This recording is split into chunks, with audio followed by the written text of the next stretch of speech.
Welcome to Health and Adult Social Care Scrutiny and Overview Committee, March meeting. Before we start, I need to inform you that the meeting is being live streamed and recorded. Item 1 on the agenda is apologies for absence. I've got Dan Thomas. Item 2, disclosable interest as it is now. I've had no notifications, but anyone please shout out if they come across one. Item 3, minutes of the meeting held on 30th of January this year. Kate, I know you had a query on it, so fire away. Yeah, I think it's the local news this weekend, but I did actually discuss this with the ICB, Gareth Robinson, in our last HOSP meeting on the 30th. We discussed the issue of the fact that the Plymouth money had been withdrawn, and the ICB did confirm back then that waiting for the spending review, 24-25 spending review, and I noticed it wasn't in the minutes, so I just suggest that that's added to it. I think that's fair. We'll make that amendment with everybody's approval. With that added in, is everyone happy that it's a true record of the meeting? Yeah, thank you, David. All in favour? Yeah. Thank you. Item 4, public question time. We have none. Item 5 is member question time. One from Councillor Bentic. Come to the table and thank you, Mr. Chairman.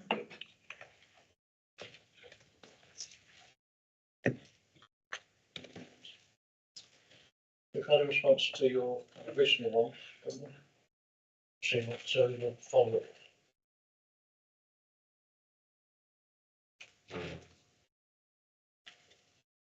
Thank you, Mr. Chair. I haven't seen the response to the question, and so the question is with regard to dental services.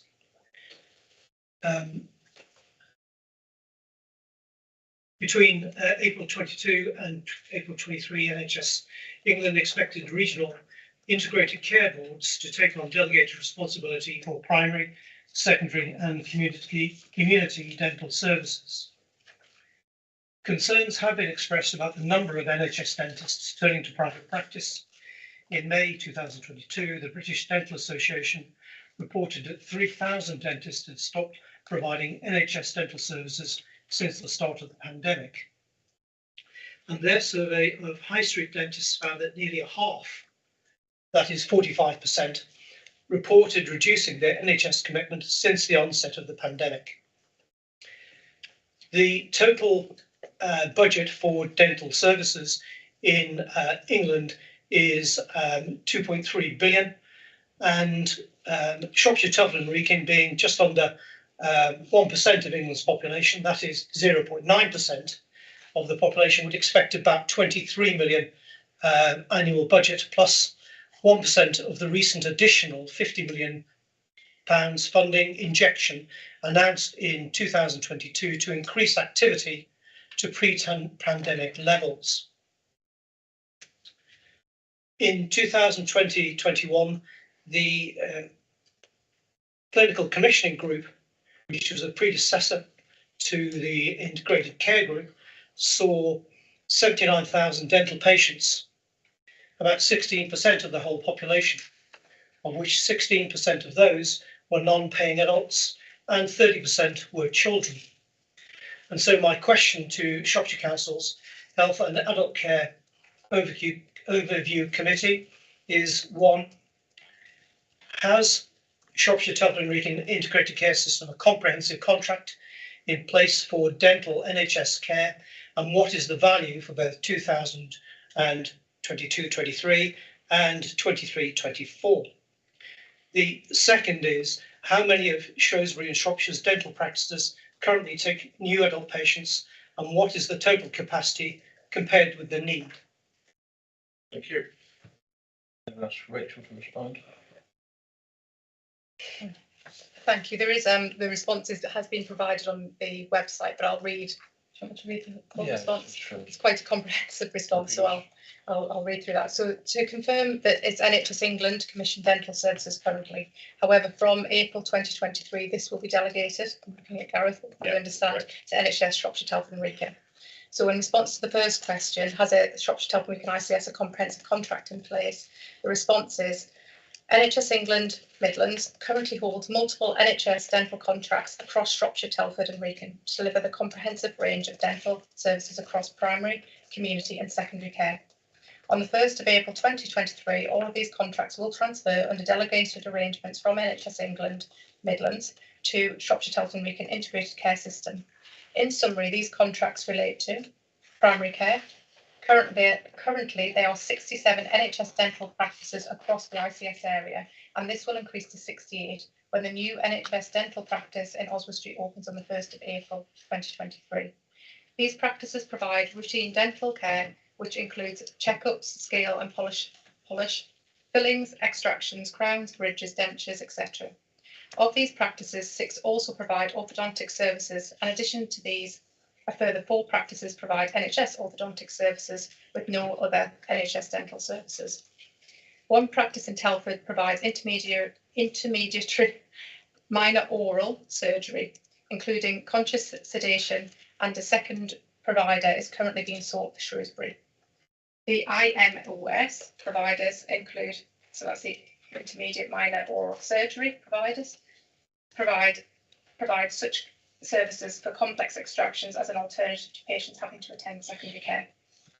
Community dental services. The Shropshire Community Dental Service is commissioned from the Shropshire Community Health Trust and provides the following dental services: in-hours urgent care for patients across Shropshire that do not have access to a regular dentist, urgent and emergency dental treatment and advice for out of hours for those local population and visitors to the county, a full range of dental care to both children and adults with special care needs, by referral treatment under general anaesthesia and conscious sedation, domiciliary dental care services for those patients unable to attend dental surgery due to medical and mobility difficulties, and the clinically led Shropshire Dental Advice Line, which can be accessed by dialing 01743 237916.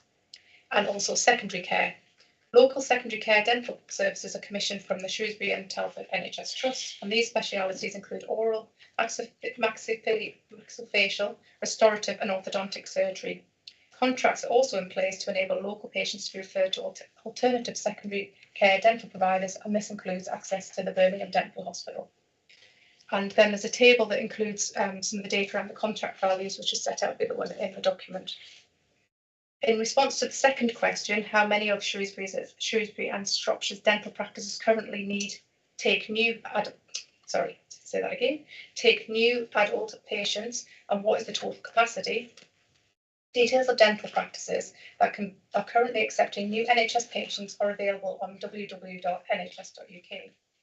The acceptance status of each practice is entered and amended by individual dental practices, and the date of the entry is available for the public to see.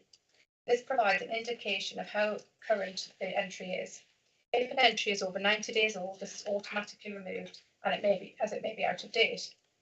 Across an area, the acceptance status can change on a daily basis, but at the moment, most practices are not indicating that they are currently accepting new patients. This is whilst they continue to work through their backlog of patients or due to dental vacancies. The Shropshire Dental Advice Line regularly collates details of local dental practices that are accepting new patients, and they can be contacted on 01743 237916. It's important to note that the registration within NHS Dental has not existed since 2006. Most practices have maintained a list of NHS patients they offer to recall, but patients are unable to register with an NHS dentist in the same way as for GPs. Dentists are commissioned to provide a level of dental activity rather than to care for a specific group of patients. Dentists may still need to prioritise patients with dental problems rather than providing routine checkups. It should be noted that not all patients will require 6 monthly reviews, and it's recommended that adult patients with good oral health are seen less frequently, sometimes each year or every 2 years. And for children, this is recommended at intervals of between 3 and 12 months. Prior to the pandemic, 276,001 Shropshire patients attended NHS dental practices within a 24-month period, and this figure has remained relatively static during the preceding 2 years. At the lowest point during the pandemic, February 2022, 4,914 patients attended NHS dental practices, and by January 2023, the number accessing NHS dental practices had increased to 239,267, all on the website. Since the lowest point in February 2022, the number of patients attending an NHS dental practice within the previous 24 months has been increasing month on month. The gap between the historic level of Shropshire patients that regularly access NHS dental practices and those currently attending NHS dental practices is 36,734 patients. The Shropshire Community Dental Service provides urgent dental care for those patients across Shropshire that do not have access to regular dentists, and they can be contacted by the Shropshire Dental Advice Line. Thank you, Rachel. I'm glad I got you to read that. Okay. Thank you, Mr. Chairman. May I ask a supplemental question? Sure. In view of these figures, can the Shropshire Cheltenham and Wrekin integrated care system advise what it has in place to ensure that the need for the local population is being met by current capacity, and that sufficient numbers of dentists are available to register for NHS dental care?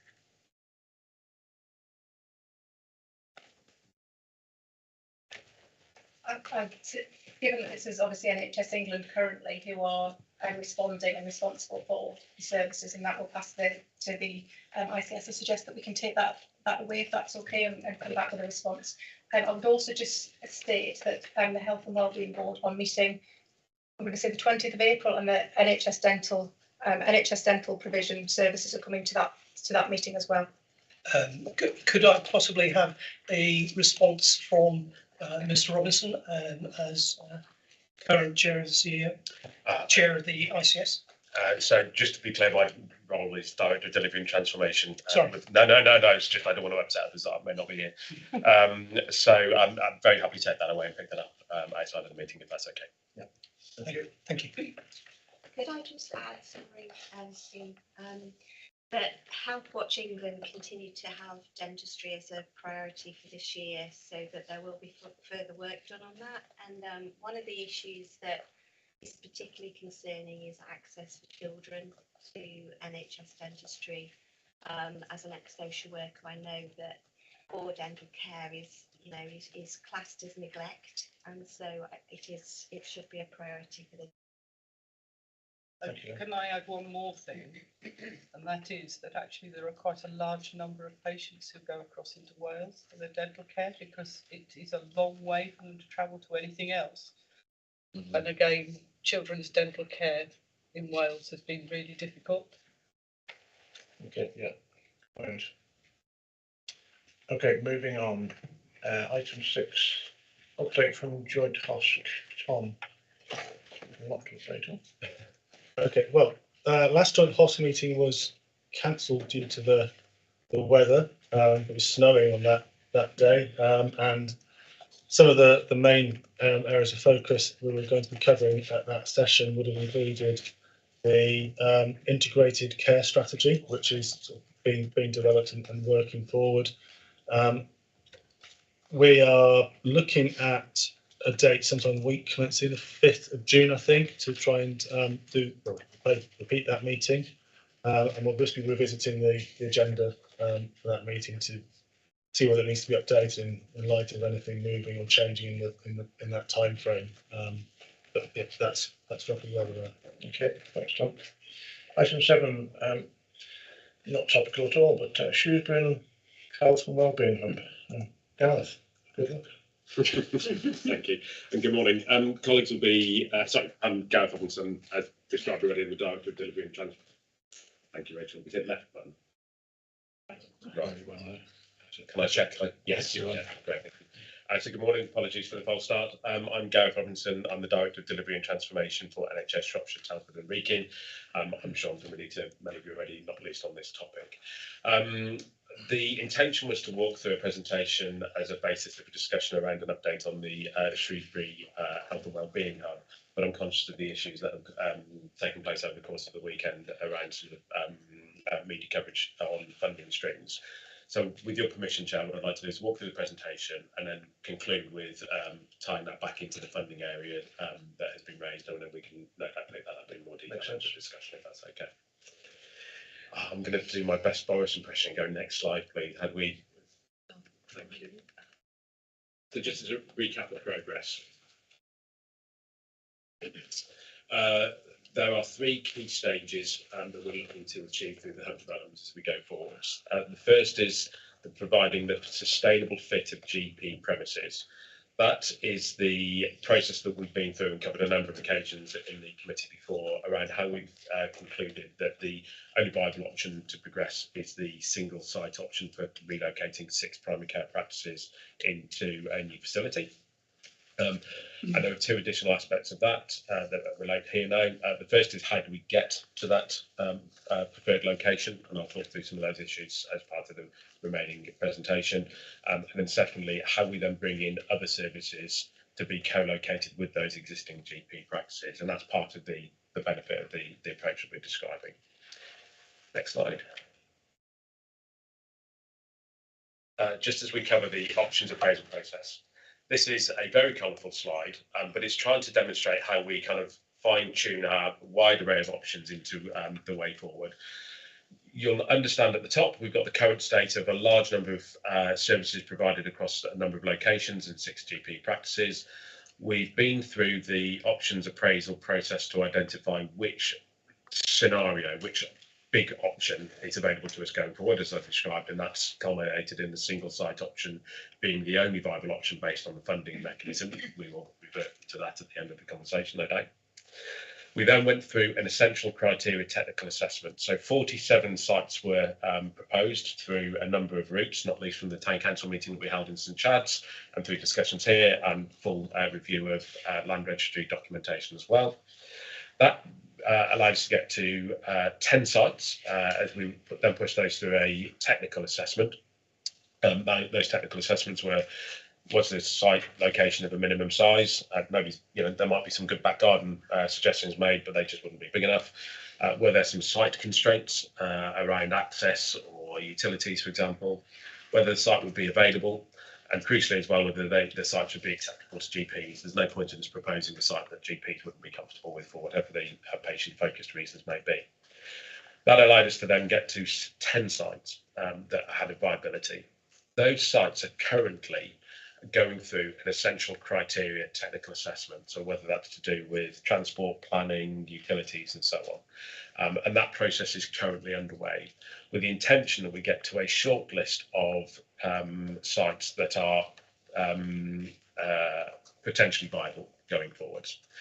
And then what we would like to do is push those sites through a stakeholder reference group. One of the pieces of feedback we've had from citizens and councillors is the openness and transparency with which this process has been carried out.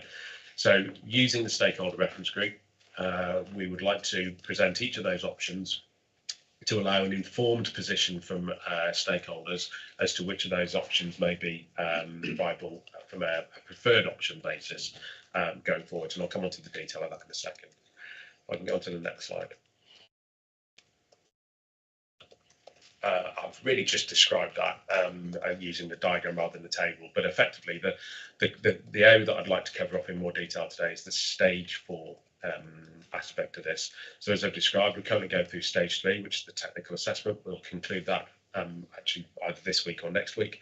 And then the output of that will be each of the 10 shortlisted options will have an array of technical information that we would like to present to the stakeholder site options appraisal workshop, which I think I describe on the next slide.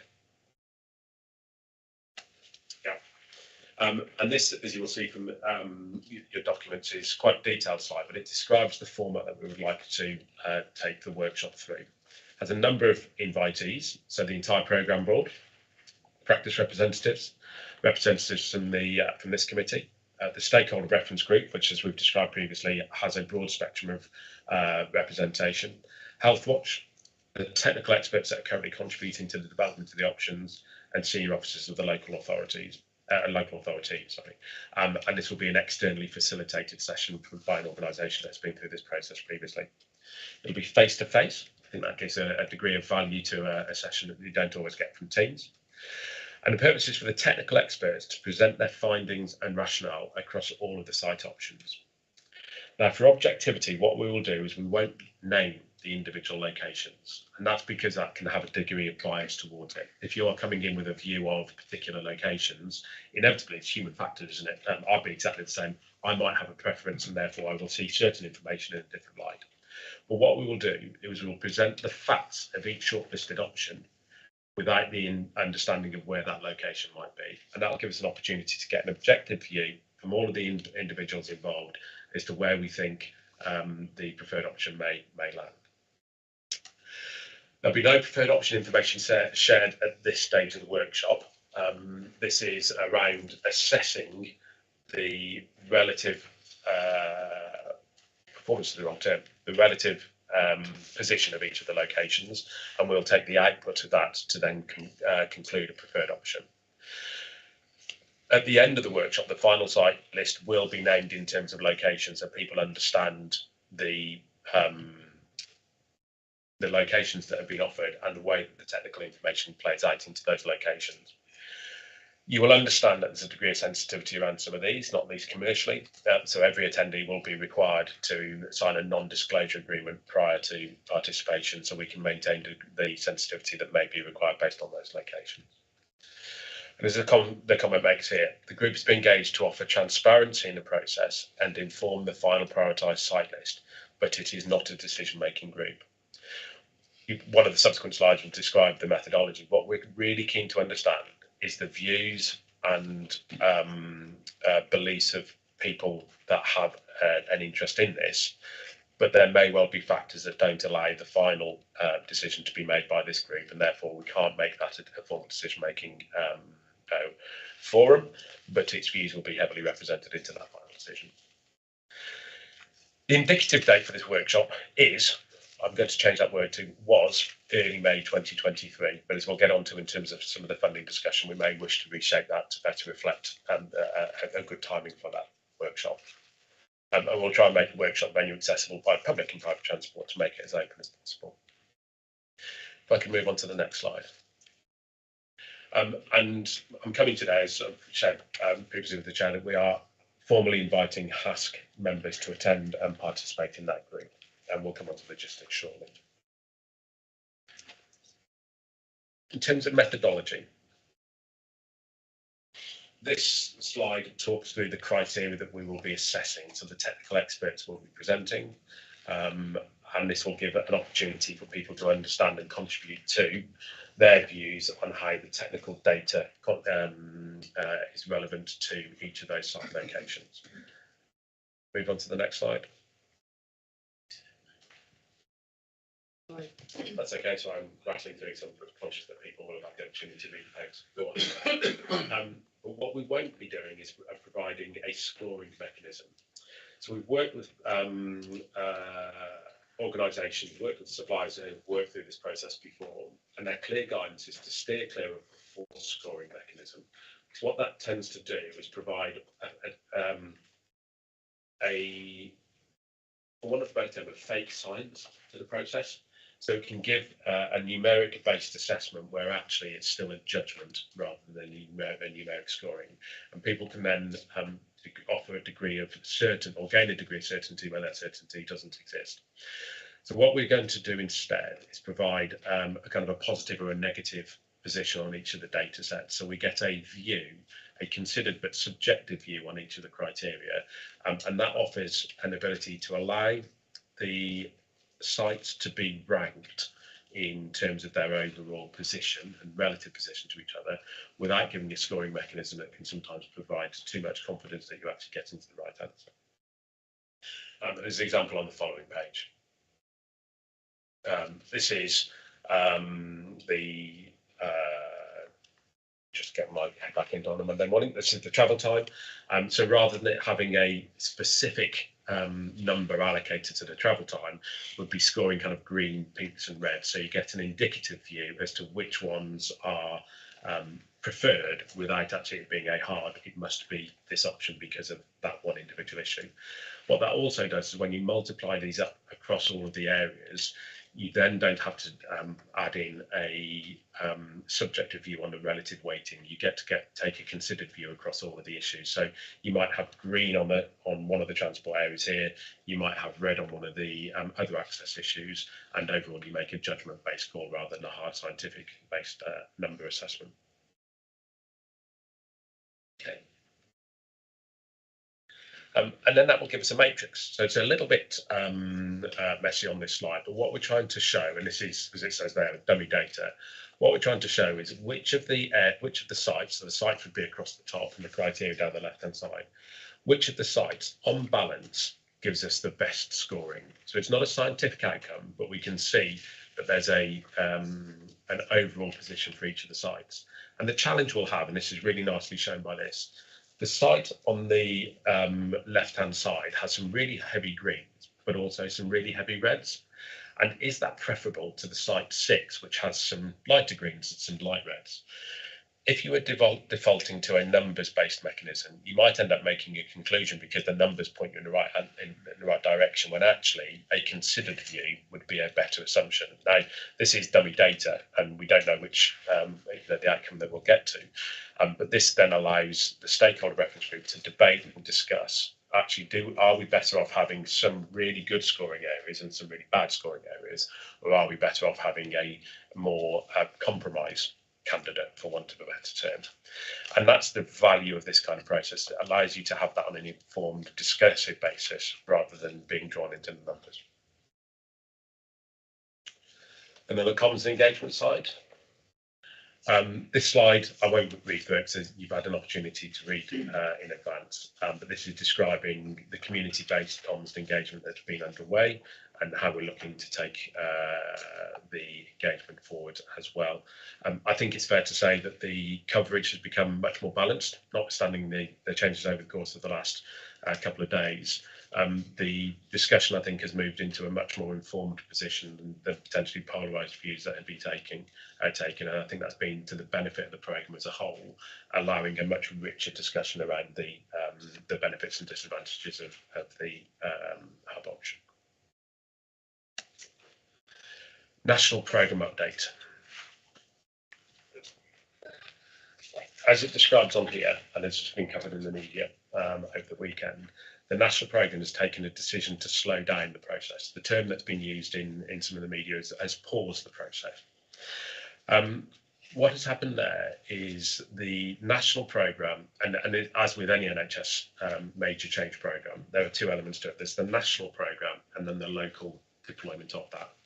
The national programme has been really clear all along that this is the direction of travel for primary care estate development in the NHS within current policy.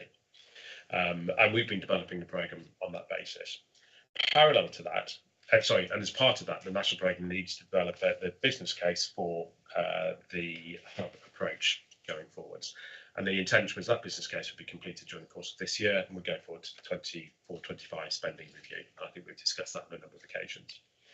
In parallel, they've also funded local programmes, so that the local business cases for pilot sites, and there have been 6 around the country, have been developed. And those are an important part of the national business case because they help the business case have a degree of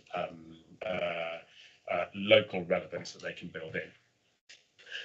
Back in January, we were informed that the national programme had required the local business cases to pause. And a huge amount of investment had been made, and lots of progress had been made, and that culminated in the Plymouth submission going ahead of schedule.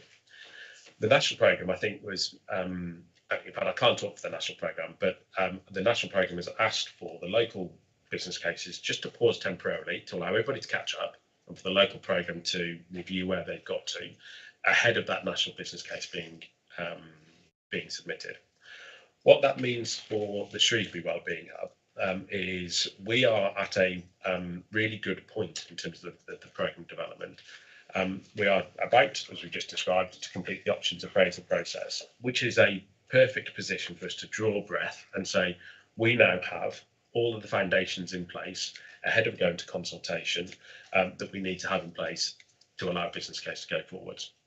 Had the business case process been supported by the national team, then we could have commenced that. But because the national programme has put a pause on future investment and future spending, now is the right time to say, once we've completed that appraisal process, that's the right place to pause.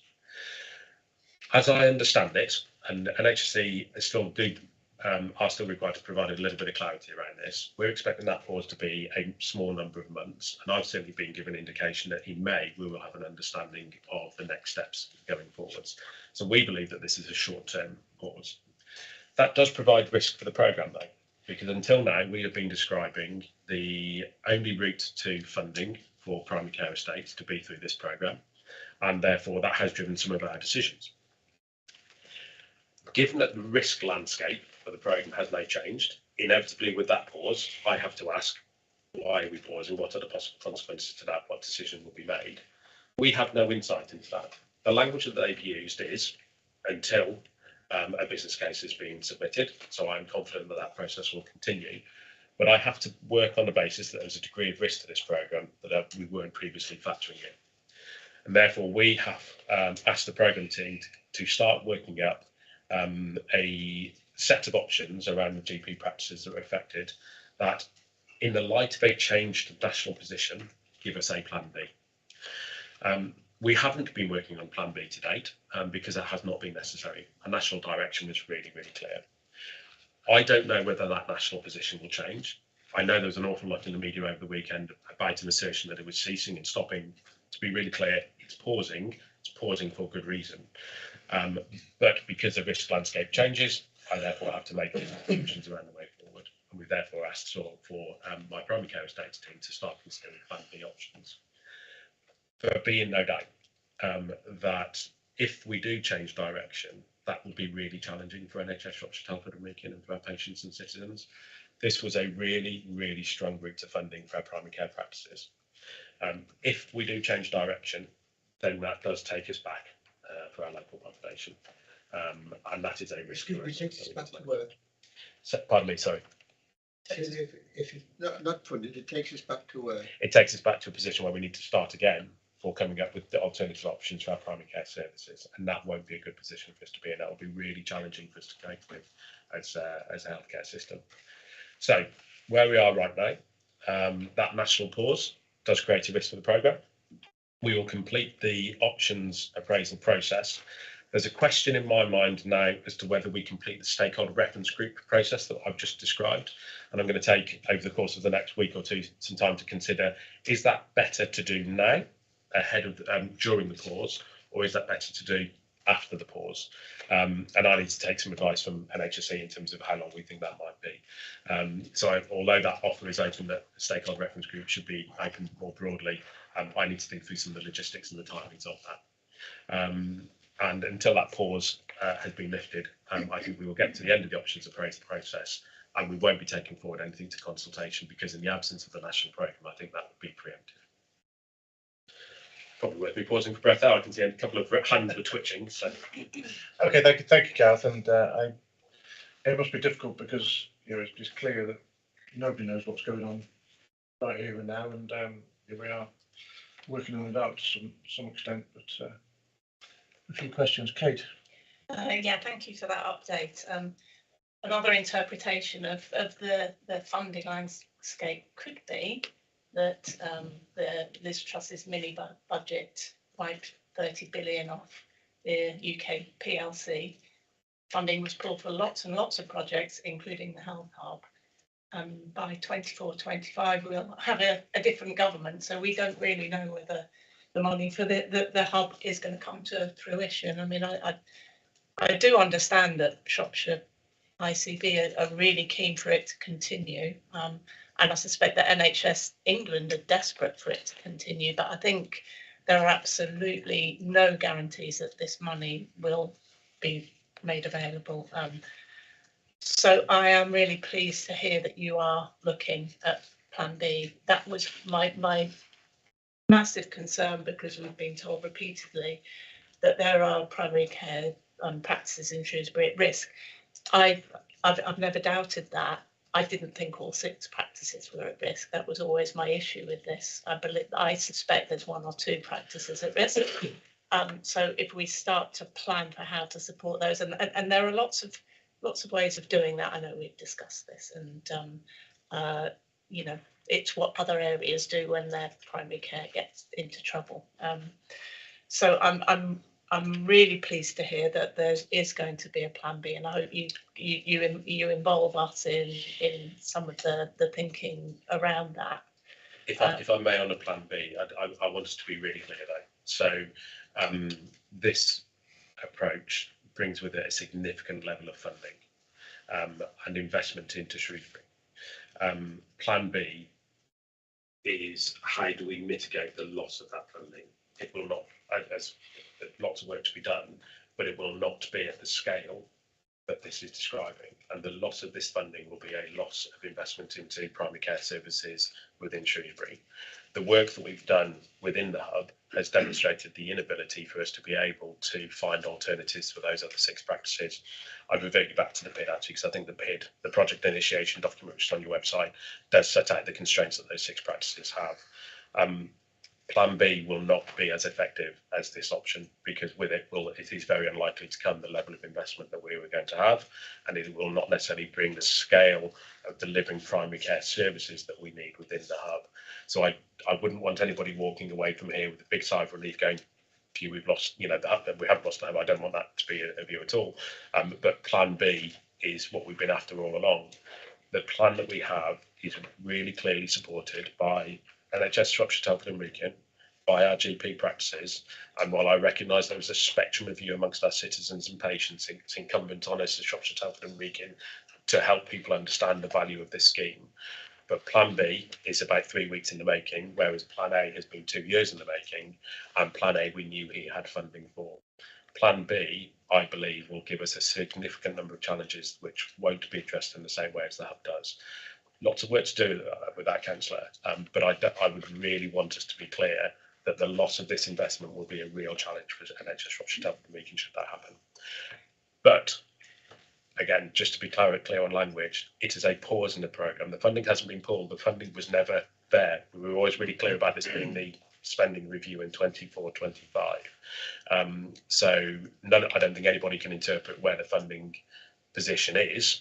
At the moment, we are waiting for NHSE to release this case, and we'll maybe take a move from there. Yeah. I mean, I think the reason I'm pleased there's a Plan B, I'm not pleased to lose investment, and I've always said that I welcome the investment. I've never agreed with having 6 GP surgeries in one hub. But the reason I'm pleased is because I began to really worry that we would be that the ICB could be chasing what I see as potentially as a fantasy money. We don't know whether whoever's in government in 24, 25, 26 will support these super hubs, and so I think we do really need to start planning locally for the alternative to save the GP practices that are struggling. And yeah, I certainly don't see this as anything to celebrate, other than I know that lots of my constituents will be delighted not to lose their local practices from their local neighbourhoods. You know, I hope that if we do lose practices, it's not too many. So you know, I've been calling for a Plan B throughout this process, as you're aware. I'm pleased that you're considering it now with this new change in funding. Yeah, Heather, isn't it? I thought take place. Do you know, if this doesn't come to fruition, there is several issues I have with this. And I think the most important one is that actually this is a process which has been driven by money only. That's what it appears, that we have a pot of money and we are desperate for money in Shropshire, and I don't disagree with that. We are in a number of different ways, but actually the solutions to a number of things have been driven by the money rather than actually what's best for people. The pause I'm really pleased about in a number of different ways, and I think it's an opportunity for all of us to actually look at this in a much more strategic way. If this is the way NHS England is going, they need to rural proof it. because it may happen and it may work or it may not work in the bigger towns and in the cities. It certainly will not work in, you know, in the rural areas, any of the rural areas. And if we're all going to be forced along these routes, because most of our GP surgeries are actually suffering the stress that some of those in Shrewsbury are, then actually we're going to make healthcare much poorer for most of the people who live in Shropshire. And I really think that at this point, if there's a pause, that we ought to be challenging this view that this is the only way to deliver, because it isn't for many people, and we need to look at, and the plan B is an opportunity to look at what would actually work better for people in Shrewsbury, because obviously you've already made the decision about the 6 practices because of the money, but actually that plan B should be something that could also work across the rest of Shropshire, where these things are going to rear their heads as well. And that may be around how GP businesses actually work, how they work together, how we actually spread accessibility across a huge rural area, whether it's in the north or the south.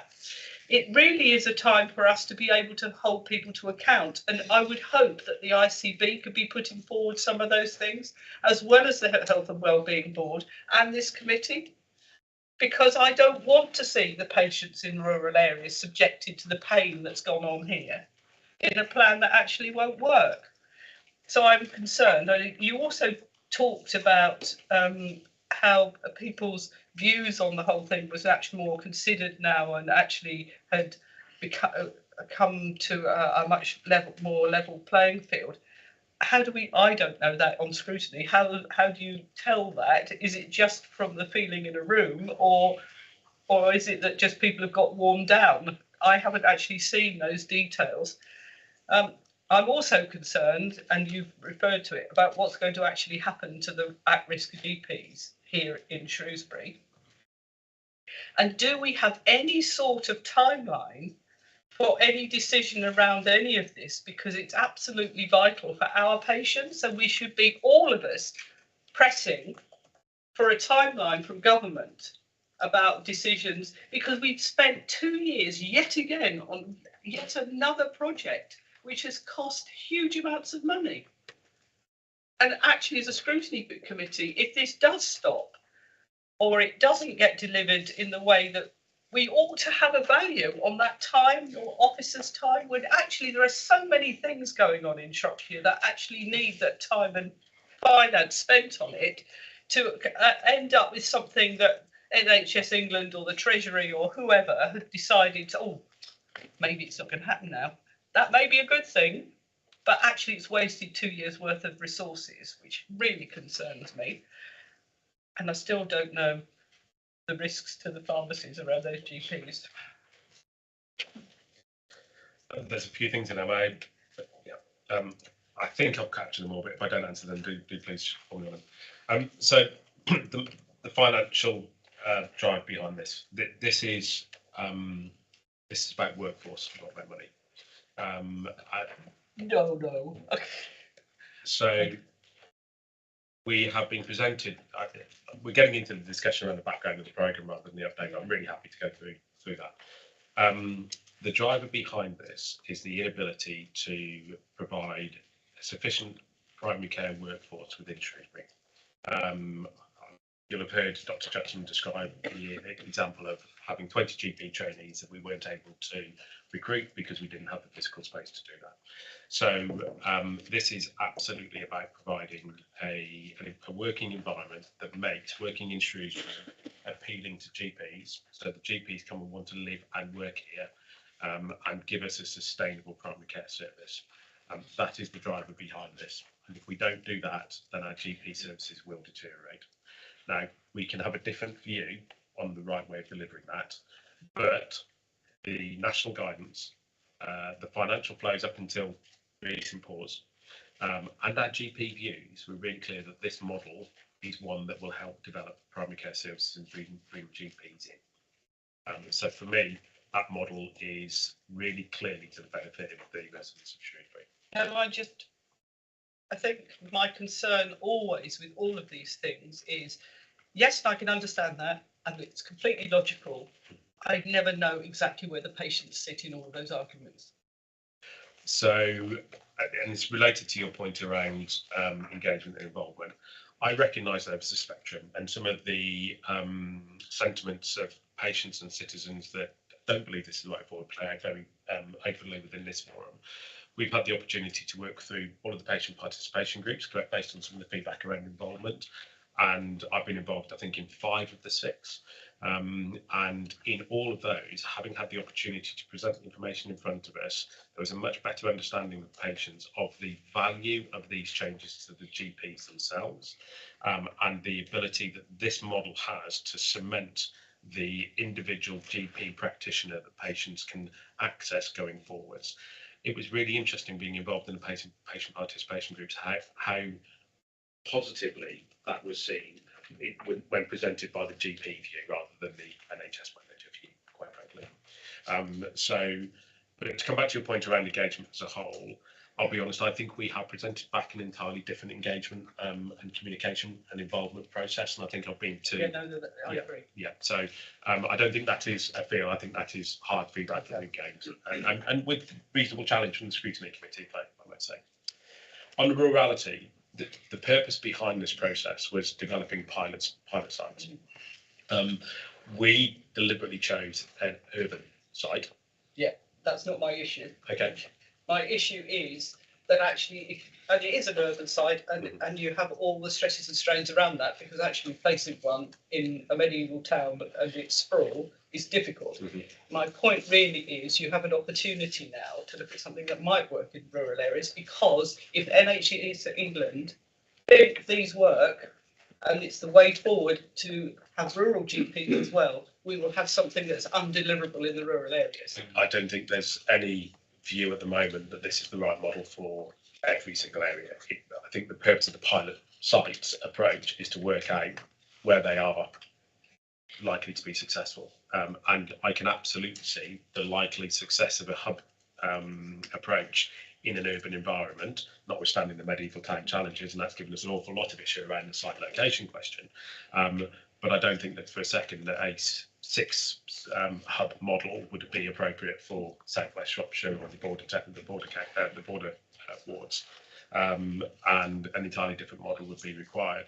And actually, of the pilot sites, Shrewsbury is, as we've discussed previously, the largest of the sites. Most of the other hubs are 2 or 3 GP practices coming together. So I don't think we would be drawing any conclusion around what is right for Shrewsbury being right for the rural areas. I don't think it's about our conclusions. It's in danger of developing into a conversation. But my next point, which hasn't been answered, I'll give is you one more. No, it's not one more. It's part of what I said. Is actually I'm sharing it, so it's one more. Are we making that clear to NHS England and government, and are we actually challenging that? Because I would hate to see the next step not reflecting what everybody else needs in a very rural area. We can certainly play that back in, Councillor. No issue with that. Our lessons will be very much about the role of this within the urban environment, yeah. But I can make those views very well. Okay, thank you. Councillor Bentley, you've got a question from the floor. Thank you, Mr. Chairman. Thank you, Mr. Robinson, for that update. The background to the problem we're in, from my understanding, is that many GPs don't want the commitment of a mortgage and other long-term financial commitments within a GP practice. And so the health hub is one way of addressing this. We have previously discussed other options, including the integrated care system, purchasing the existing viable premises, GP premises, and then using them as part of an integrated solution to the current situation that we're in. And I'm concerned that there's a suggestion that funding is lost because you've already identified that there isn't specific funding already. And so how can you lose something that isn't there? The £60 million has been bandied about as an upper limit of what might be available.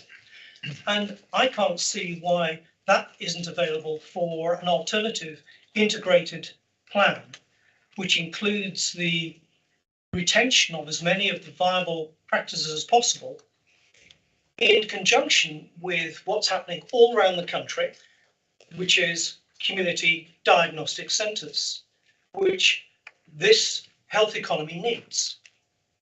There are over 1 million people waiting for community investigations and treatments, and this is clearly one way of achieving it. Telford has recently successfully bid for a community diagnostic centre, and there seems no reason why Shropshire can't do so in conjunction with the retention of as many of the GP practices as possible which are viable. So can I ask you, as part of Plan B or even as Plan C, to consider that option and to do so with utmost vigour, so that when the time it comes to making a choice, Plan B is as developed as the community, as the health hub, the health care and wellbeing hub. And so it's possible to make a proper decision based on actual facts rather than some nebulous concept Plan B. We mustn't lose sight of the fact that 40% of existing patients in those practices are in the engagement process by the integrated care system currently walk to their surgery. I've surveyed those in the meal ward, and only 1 in 6 supports the current health hub provisions. There is still a lot of concern about travel to whatever site is chosen, what's involved, and the most important issues, which are access to their local GP, and that is answering the phone on time, getting an appointment, getting a good quality appointment, and getting their problems sorted out. And very little that we've heard today discusses some of those primary problems. So can I please ask that Plan B includes the option that I've discussed, or that you develop a Plan C, so that we can retain as many of the GP surgeries currently in existence as possible, some of which you'll agree are able to be expanded or to be developed in a different way, while some have got very limited space. Thank you. Yeah, a couple of things to pick up there, Councillor Bentinck. So firstly, in terms of the Plan B, as described, we're in week 3 of Plan B. So we will work up all potential options. The thing that we need to bear in mind, though, is that the availability of the 60 million that you described, that value has come from the working up of the potential cost of provision of the current model. If this programme pauses, that may not be available to us. So it wouldn't be that 60 million could be shared around amongst 6 practices. We investigated that as part of the initial options appraisal. So there isn't a fund of money that would be immediately available to be shared out amongst other practices, and it's worth being really clear about that. I think on the transport side, I think we've covered that in huge detail previously, and as part of the stakeholder reference group and options appraisal process, that all of those issues will be picked up through that process. And then in terms of GP access, I 100% agree with you. If I have 3 priorities in my role over the next year, GP access and access to patients to GP services is within that top 3. But the hub is part of the solution to that, maybe not this year, but it's around bringing in, the fundamental issue is the availability of workforce. We've been really successful in bringing in almost 200 new non-GP roles into the county this year as a result of some central national funding. But we struggle with GPs, and the model that we had offered is something that our GPs are telling us would be really receptive. The more GPs, the greater number of GP workforce that we have, the more likely we are to be able to tackle that access problem. Thank you. Can I ask a supplementary question? Just a quick one. Thank you. Thank you for that response. As the sites are only 6 in number out of tens of thousands of GP practices around the country, why is it not possible to construct an alternative option that doesn't include the health hub, particularly in view of the fact that Whitchurch and Shifnal have obtained NHS funding for their model of care, which does not involve a health hub, and which was relatively recent. It should be possible to have an alternative provision which capitalises on the geographical positions of at least some of the current GP practices, with the addition of a diagnostic hub, which a diagnostic centre, which the Shropshire population needs. So just quickly, so the more recent developments around the likes of Whitchurch, those are the culmination of years and years of planning using the NHSE planning cycle to bring those on stream. The NHS estates guidance is really clear around primary care up until the pause, but the only route to finance and supporting the development of GP services was through this model. That's something that we don't get to influence as a local system. That's the route to our finance. The pause may bring a different view on that now, and I can't comment on that. What the pause will do, and the output of that will allow us to then determine what routes we have to finance. But ultimately, that is the only route to finance that's been made available to us over the course of the last 2 years. Okay. Lynn. Thanks, Chair. Firstly, I'm not feeling very well, so apologies if this is a little bit muddled. My reflection is on page 19 of the slide deck about the comms and engagement piece.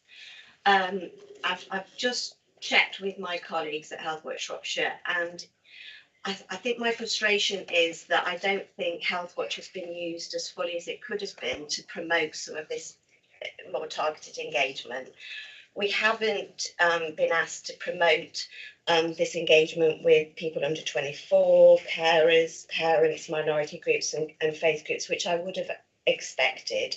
And so I'm not clear, and you won't be able to answer this, Gareth, how many people have been reached through that engagement.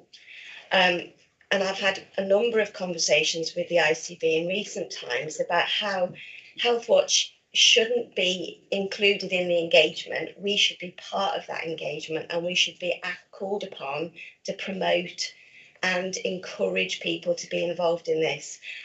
So we are attending the stakeholder group, which is good.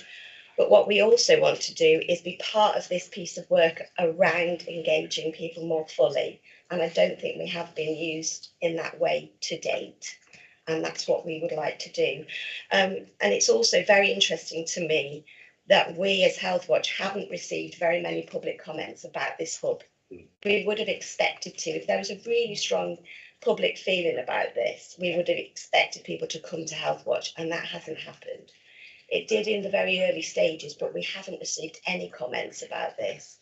So, I think not just the ICB, but the system generally is not using Healthwatch as it could do, as that independent body to gather and reflect some of that feeling back. And so I would just encourage everyone to just think about our statutory function and what we can bring to this.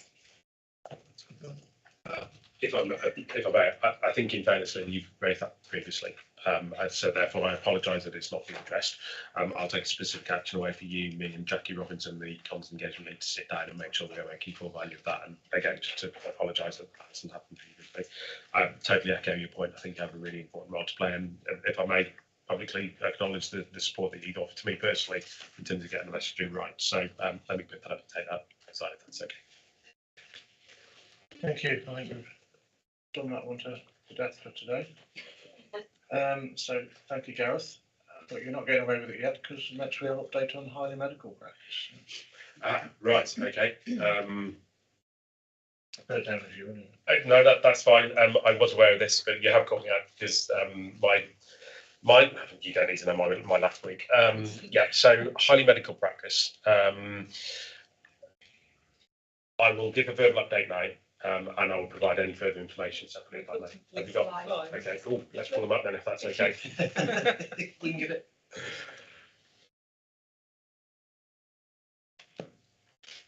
Oh, I've got them.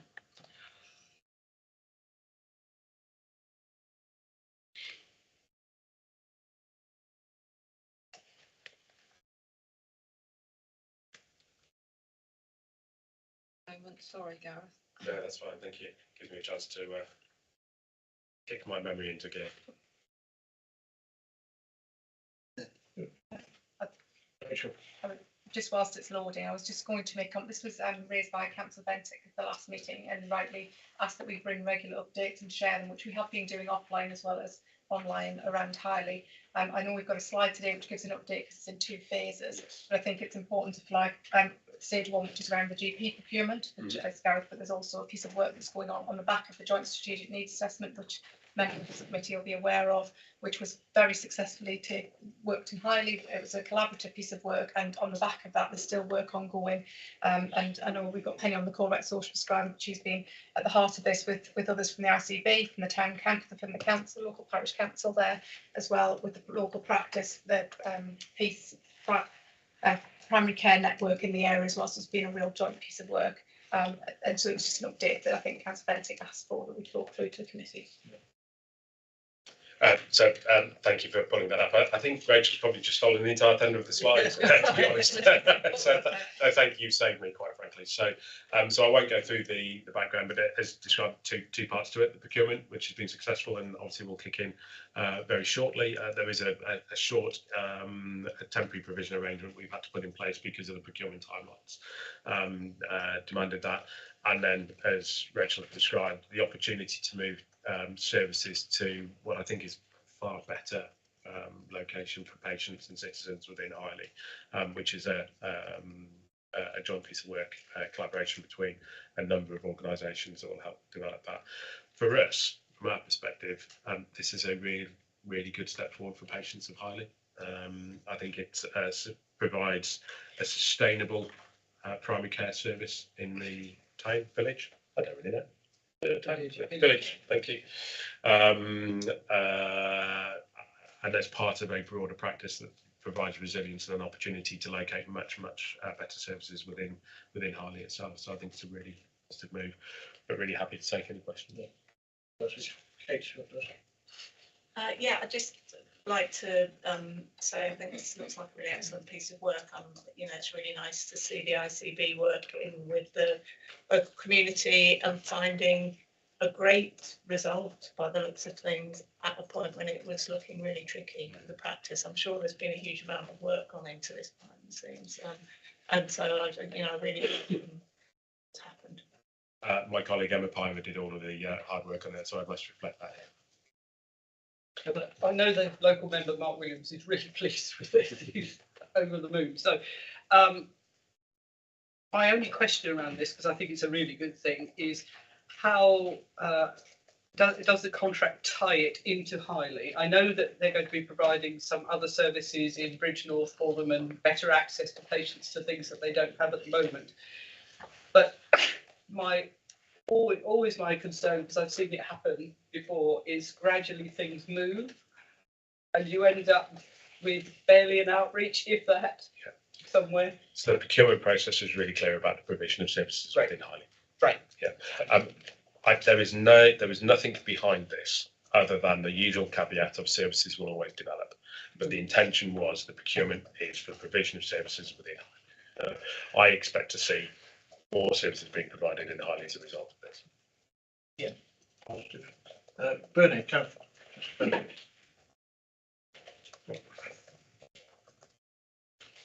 Thank you, Mr. Chairman, and thank you, Mr. Robinson. That's really good to see a collaborative effort and achieving such a high quality result.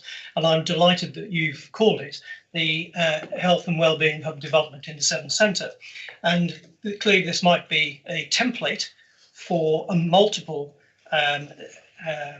health and wellbeing hubs within Shrewsbury, perhaps along a joint pathway between the provision of the 6 GP practices and the single health hub which is being delivered. But my question is about the actual GP partnership. Could you advise whether this is a group of GPs along the traditional model or a UK-based company that's coming to provide GP services, or an international company, and there are several in the UK market at present that are competing for, and some actually providing NHS services. I'm just not quite sure on the date of what I can announce, when I can announce. So I'll just need to go back and confirm again. Gareth, do you want me to come in there? Oh, Penny's flagging to come in. Hello. I think the press release has gone out. In which case, it is an existing GP practice that is taking on the services. A UK practice. Yes. Thank you. Thank you, Penny. Thank you very much. I think she's going to just comment as well. Do you want to say anything else, Penny? Oh, thanks. Yeah, I was just going to, I suppose for assurance, and really happy to take any questions or talk outside of the meeting to any elected members. We just thinking about the services that are on offer there. As the slide says, a lot of work went into the locality needs assessment around talking to people in Highley, and it continues to go on. So throughout the whole process, we've been working collaboratively with the Primary Care Network Director, Jess Harvey. We've been working really closely, as Gareth already said, with Emma and her team have worked through the tender to get in place the GP really quickly, which has been amazing.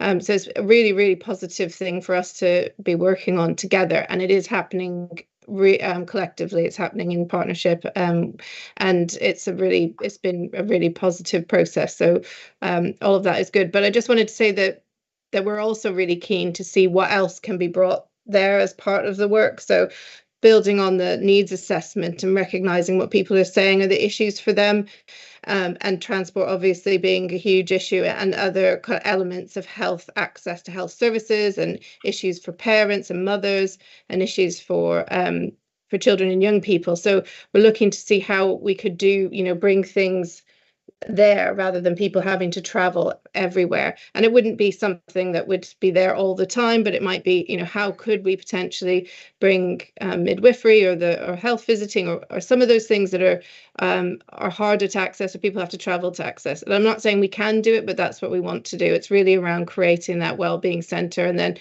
working with the assets that are in the town already to really kind of encourage that health behaviour as well in the town. So it's an ongoing piece of work, and certainly none of the I's are dotted or the T's crossed around the place, where exactly it can be. But everybody is pulling in the same direction for it to happen. Thank you, Penny. Good update. Any further questions? No, just a final comment, just to say thank you to everybody, because I know the team have worked really hard on that, and it just shows how powerful that partnership working is. So I just wanted to thank all of the teams involved, and Penny and their colleagues, so that can go back, because I know they worked very hard and good result as well. So, thank you.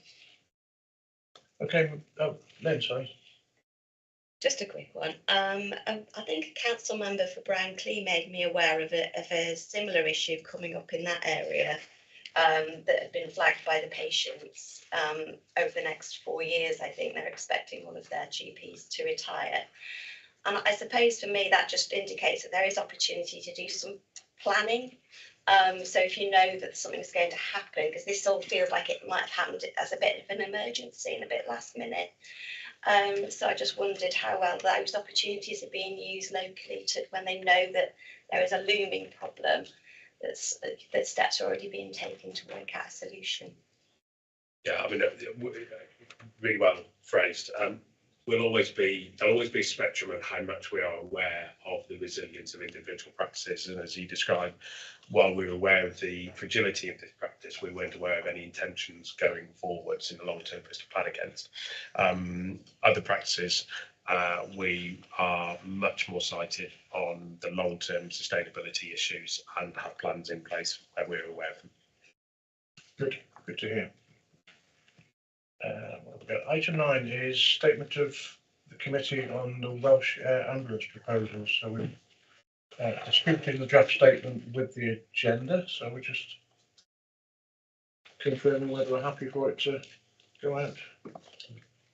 I mean, yes, please, any feedback on that statement, any thoughts and views following us publishing that with the agenda. See if I get the right title for it here, the EMRTS, the Emergency Ambulance Services Committee in Wales, have sent another email around to anybody who has the pleasure of being on their distribution list. So I think Heather, maybe some other members might have that as well, just updating on where they are with their engagement plan. That includes their core engagement timetable, which includes sessions in Newtown and in Welshpool as probably our closest sites, and possibly Wrexham, but also some Microsoft Teams sites. Conscious that there's nothing across our side of the border in relation to that, and some of what they do flag in there is whether there are any thoughts from stakeholders about whether we want to host anything on this side. So that doesn't necessarily have to be us, it might be something that's done in Bishop's Castle and the communities there. But also, I think, thinking through from the perspective of whether or not we want to make any more formal representations as we go forward with this. But at the moment, the statement's there. I think based on some of the feedback I've had from some of the members and comments in the committee, it's pretty close to the concerns and issues which are there. But that is a moving feast. But Heather. I think there are still some discussions about the timings of these meetings, because they tended to be in the day rather than evenings and so on. So to begin with, they weren't even going to have one in Welshpool, which seemed odd since Welshpool is the base of the air ambulance.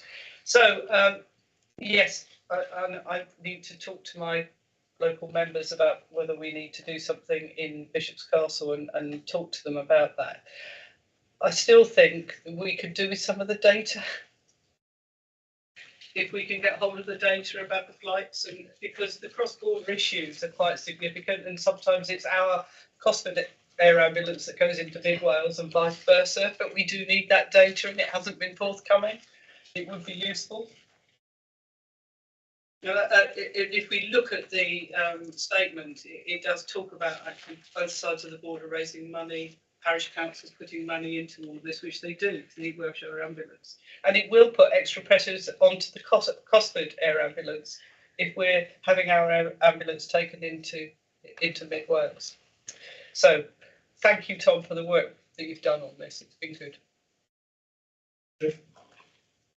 Thank you, Chair. Just to add that we have previously spoken about this, and obviously Healthwatch Shropshire can take the public's comments about this. I know that a lot of signatures have been gathered, but for me it's more about those personal experiences and those personal concerns. And if we get a significant number of them, then we could report into this process. But at the moment we've had very few comments. So I would just encourage people to continue to talk to Healthwatch Shropshire. When are the sessions, Tom? No, you're asking. Okay, so there are sessions in Newtown on the 4th of April. The first one is they're still confirming, but there's an evening session on the 4th of April. Microsoft Teams sessions, which might be sort of easy for people to access and get into from here, are virtual public meetings on the 11th of April, 12:30 to 1:30 and 6 till 7 in the evening. And then again, Monday the 17th of April, 12:30 to 1:30, Monday the 17th of April, 6 o'clock to 7 o'clock in the evening. And then another 2 on the 20th of April, 12:30 to 1:30 and 6 till 7. What we can do is share the link, I think, probably to this with members, and people can Yeah, we'll log into promote that as well, so we know when they are. Okay. And when I've got that, I will do it alongside the Healthwatch Shropshire reminder to people. They think when they've signed a petition, they've done it. That's the problem. Yeah, but it's easy to do that. So, as in, the statement's already public anyway, isn't it? So, Don't need to approve that stuff. Put it on. I guess because if it's going to go, if we want to share it and it goes from the committee, it's just getting that general agreement from the committee to do it. So it's going on their behalf. So, Can I move that we endorse the statement? thank you, David, very, very nice. Are we all happy then to approve that? Yeah, thank you. Right, item 10, social prescribing. That is back to Penny. Hopefully. Sorry, just a bit slow getting off mute there. Morning, everybody. Thank you for taking this item on social prescribing. Would it be okay if I shared my screen? Feel free. Do you want to introduce it, Rachel?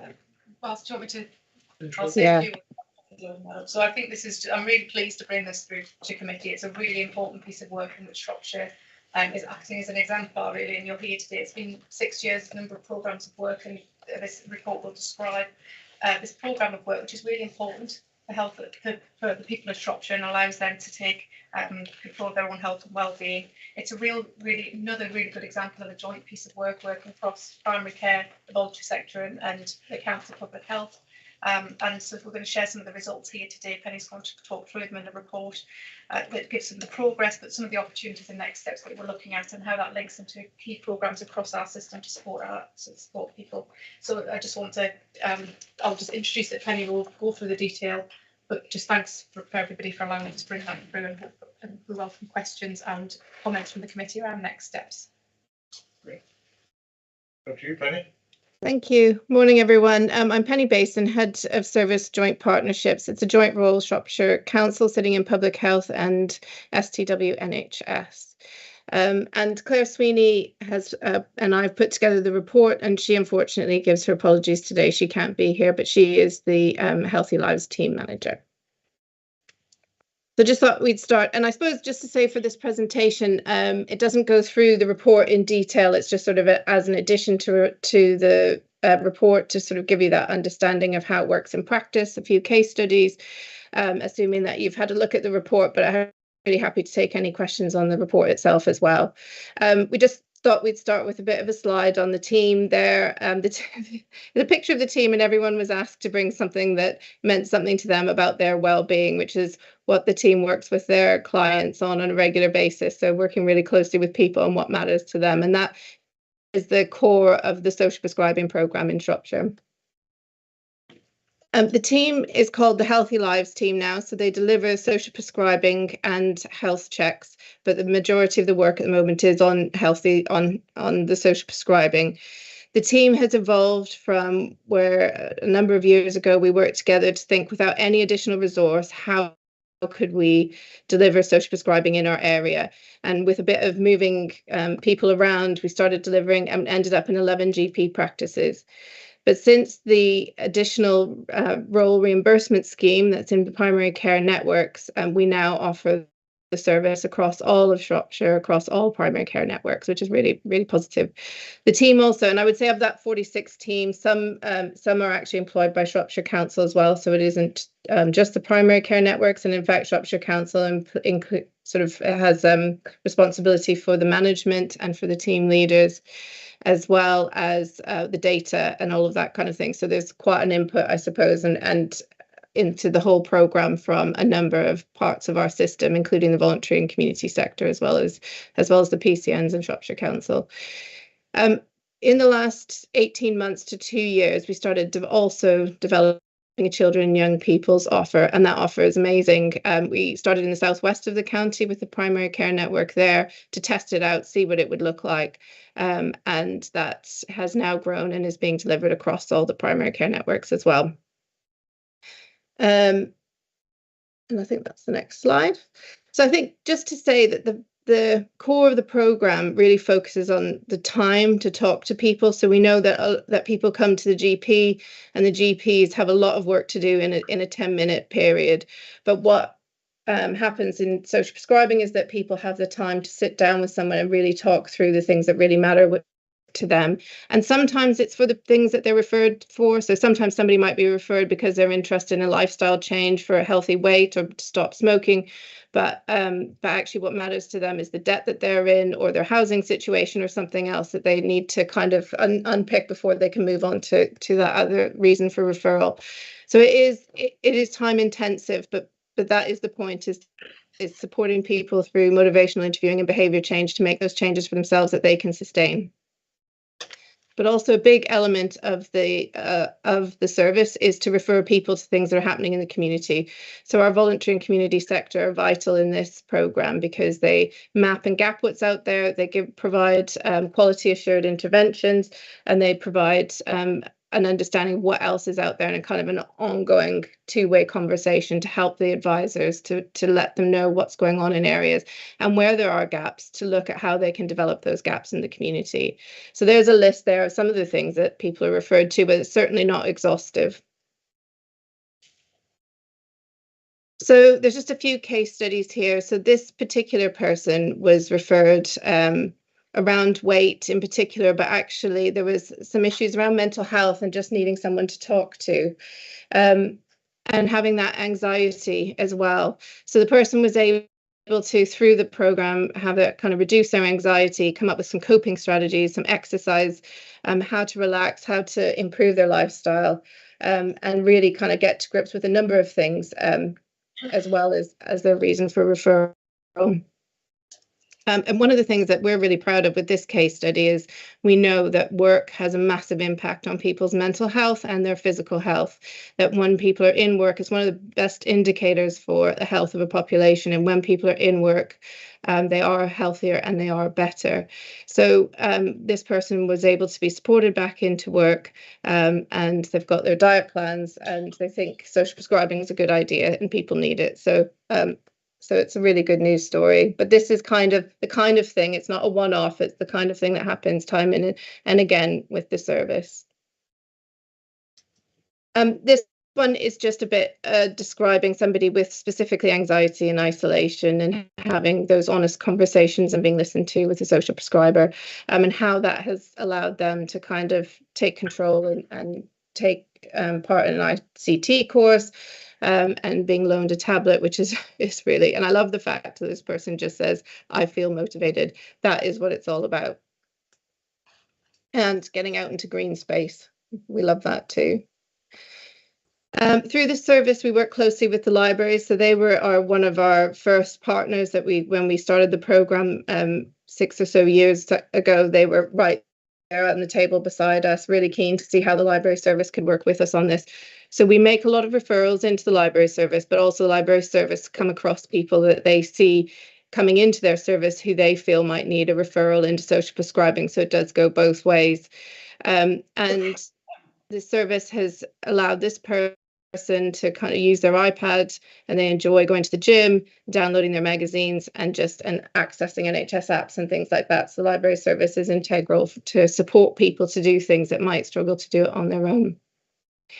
And the other thing about our service, which does often happen, and is that people become volunteers, and we've got a specific program set up around that. So people come in, they're referred into social prescribing, they do some work with the social prescribing, the Healthy Lives advisor, they move into something that's happening in the community, do support and receive that support in the community. And then what often happens is people decide that they want to become a volunteer. And for me, that's also exceedingly gratifying that people are kind of confident enough after they've gone through the service to do something new for themselves, but also for their community.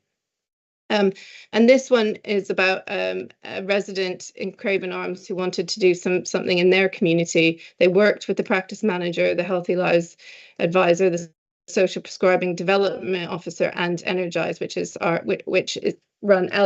Energize Run Elevate, which is the postural stability program for Shropshire. It's a falls prevention service, and they set something up in Craven Arms, and the resident was instrumental in drumming up that local support for that, and in that way becomes kind of a volunteer themselves as well around getting people going. So that's a really good case study as well. And then this picture is just an example of an Elevate class. So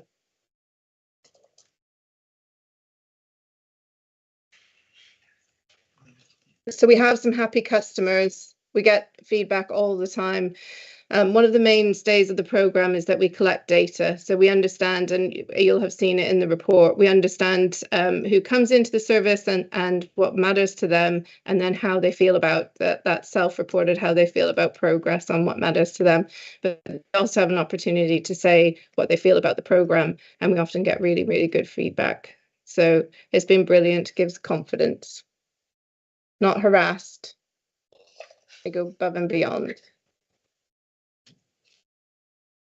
So we have just a little bit about the children and young persons offer. So like I said, we started in the primary care network in the southwest. That has now grown to all primary care networks. It's like the adults, it's really important that we work with others and they're integrated as well. So primary care, but in this case, we're also working really closely with early help, with schools. Schools are linchpin for this programme for us, and obviously the voluntary and community sector. Referrals are made for the children and young people service from schools, from GP practices, from early help, and from other partners. And strategically, it sits really prominently within our Breaking the Cycles and our integration programme as well, around trauma and working together for children and young people and their families. So it's got that really good strategic link, but we know actually it's working as well. One of the things that we've done with the children and young people, because we were unsure of this territory when we started, the evidence was low on working with children and young people in this way in social prescribing. So we've done a lot of work with children themselves and young people to understand what works for them. They were instrumental in hiring our first Healthy Lives advisors who were working with children and young people. So the children sat on the panel and they actually chose the candidate, and we've used that, and we've carried on using that approach just because it works. If somebody can create a rapport with a children and young person in an interview situation, then we feel like we're on to a winner. But they also helped our advisor develop the children and young person personal care and support plan. And these are embedded within the NHS England's requirement around personalised care and the approach for personalised care to create personal care and support plans. So it's great for our NHS system as well to be able to count the plans that we develop locally. And they were able within that to kind of celebrate the success of young people and have a place for that, but also to have a safety plan, which is really important for young people because a lot of the concerns that are coming through are around emotional support and mental well-being. So for the children and young people service, we do the same as the adults. We gather that data, we ask them what matters to them. We do that co-production work. And we also ask for feedback from schools, from GPs. So we've just listed there a bit of feedback from the schools. And that was really heartening when we heard this feedback, that they noticed a difference in the children. They noticed that children were participating more in class. They noticed that the children were attending additional activity that was going on in the community. And they noticed that the children were kind of opening up about how they felt. And it's really gratifying to know that the service was making a difference. So just very quickly in summary, and this is in the report, this slide, it's like we said, it's embedded in the primary care networks. We also have a coaching offer in the southeast and the southwest as part of it. Social prescribing community development officers do that mapping, and they're employed by the voluntary sector. This is really important. We couldn't do it without them. They're amazing. And the kind of conversation between the Healthy Lives advisors and the development, this is what we call the CDOs, is ongoing every day. And we need them. We're trialling some group conversations within the Shrewsbury PCN, which again, we're really keen on looking more at how we could do that, because with a group, you can talk to so many more people all at once. And we're part of the Reset programme around rough sleeping and substance misuse. So there's two workers who are embedded within that programme. We're working with those. We're working with the hospital to see how we've been working to support for A&E and urgent care, looking at how we can support people to discharge quickly, or when they are discharged, that they get the help they need to stay at home. And we're looking, and we've got that development of a referral pathway for the Stop Smoking Sport, specifically for those discharged from Redwood Hospital, and exploring conversations on increasing the offer to stop smoking and weight management. Now, just to say on that one, because that's kind of a hot potato, we have always taken referrals for stop smoking and weight management, but they have been different from what would have previously been those services. However, because the program was built on a very preventative model and worked from that kind of ethos that public health had delivered previously, there's a real natural link there for us. And that's it. Thank you, Penny. A lot going on there, obviously. And you've obviously got a very busy team you're working with. Questions? I don't know who's first. Kate and then Heather. Thanks for that update. It's really nice to have your report prior to your presentation there. It's great to see. I remember you coming. I can't remember when. Someone from your team coming a while ago, and it's lovely to see that evaluation. I know it was a couple of years ago, but it's really good to see that you've gone externally for evaluation, and also all the outcome monitoring that you have done, and being able to show that, you know, people's lives in certain areas have improved as a result of contact with social prescribers. So it's really nice to receive all of that information. I had a couple of questions really. One was I was just it was frustrating because I wanted to click into your report and that I wasn't able to.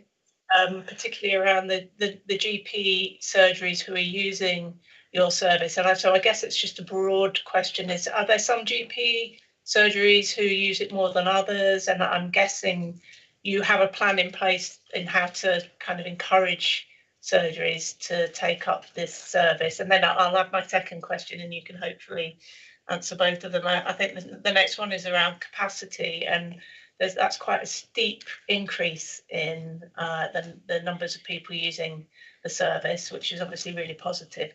And then, you know, the list at the end there about the number of projects you're involved in, including, I didn't realise you're involved in Reset, which is really positive, and also A&E, where I suspect your workers could get very busy.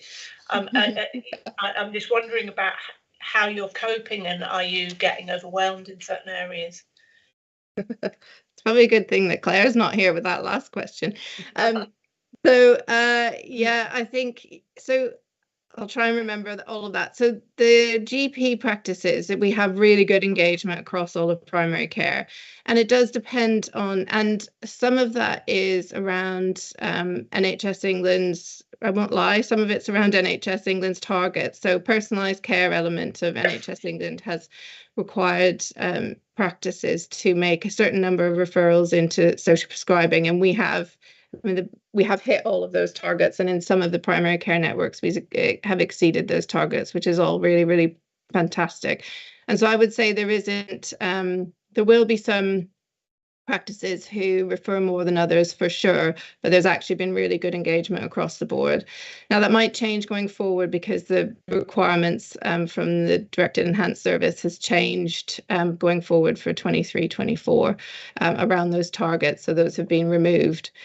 So it will be interesting to see what happens, but the reality is that we get referrals from all over, and we also make sure that, so what happens when someone comes in is wherever they're referred from, we gain consent to put it on their GP practice record, and then there's codes within the practice records that we can, so I guess there's all kinds of benefits to that. We can check, NHS England can check that we're doing what we need to do, but we also, and the GPs are able to understand the support that person is getting, and then we're also able to track progress. But no, it was, you know, I'd say in the beginning it was different, but the reason for the spike in the last couple of years has been because of the implementation of the additional role reimbursement scheme within the Directed Enhanced Service. So that is that the primary care networks have additional roles that they can buy in. Social prescribing, health coaching are the two that we deliver within our service. But there's others as well. There's pharmacists, there's physiotherapists, and there's a range of it. I think there might be, I mean, Gareth, you might know, there might be 18 roles or something like that that are in that. And so we deliver that element of it. But that has what's been the real spike there, is that the primary care networks have formed. Of course, there's always a little bit of time to get to grips with. Suddenly we're a network. Oh, we've got all these additional roles we can buy. Oh, what's the best for our population? So there's been quite a bit of work that will have gone into through the networks on that, understanding what their population's needs were, and we've been working closely with them on that. With regard to the amount of work, there is a huge amount of work, and I suppose we're excited by it, keen on it. It sits really firmly within the Shropshire plan. And it sits really firmly in our target operating models as well. And so we want all of it to happen, and we're working towards it. I mean, capacity is always going to be, we're always stretching. And I suppose it's never been a complacent service. It's always been a service that we recognise that we're commissioned. So it has to be good, it has to be quality. Otherwise we won't be commissioned. But also we know that we want the best for our population and them to be able to access it at the best possible place. And there's some real wins, we think, out there that we're wanting to tap into, and some of those are around the hospital, maternity as well. And so we're keen on creating those pathways and making sure that people know that they're there and understand them. But we will have to deliver within our means always. So, and that may be a limiting factor as time goes on. Thank you. A couple of things. Firstly, we are delivering for our population, and the Shropshire plan is absolutely explicit in that. And part of the population has doctors over the border, which I will always raise.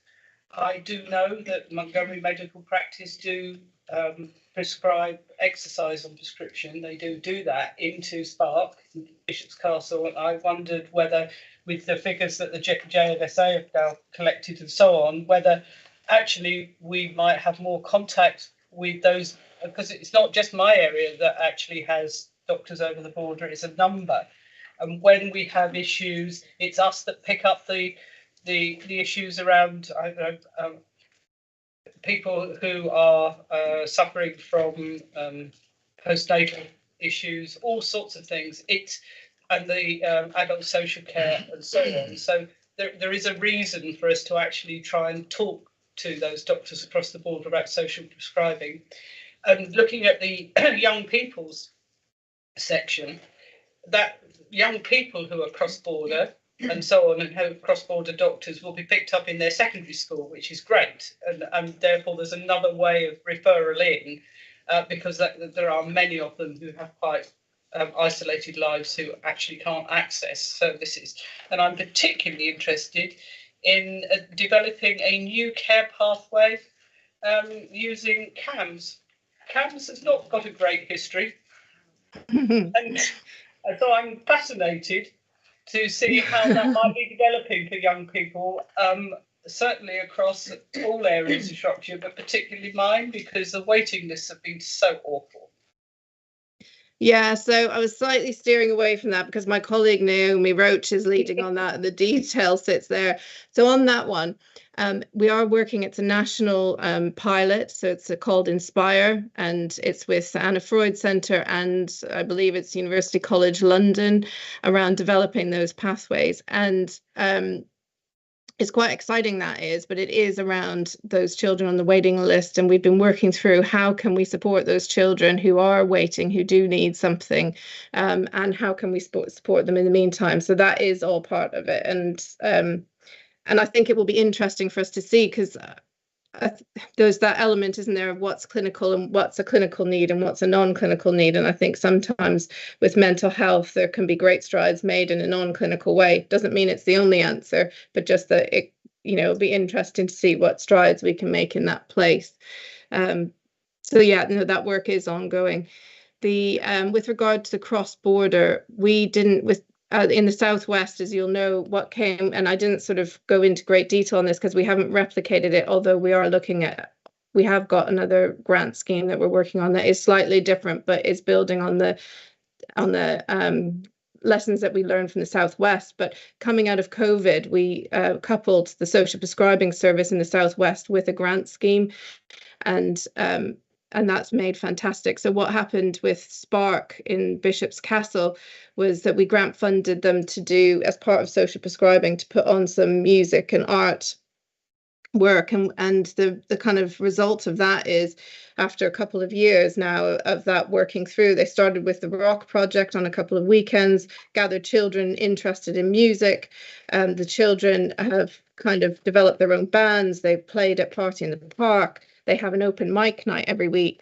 They do, and it's all been sort of some seed funding. So the voluntary sector, our sector, needs some money, but doesn't need a lot to kind of really galvanize the community and get things going.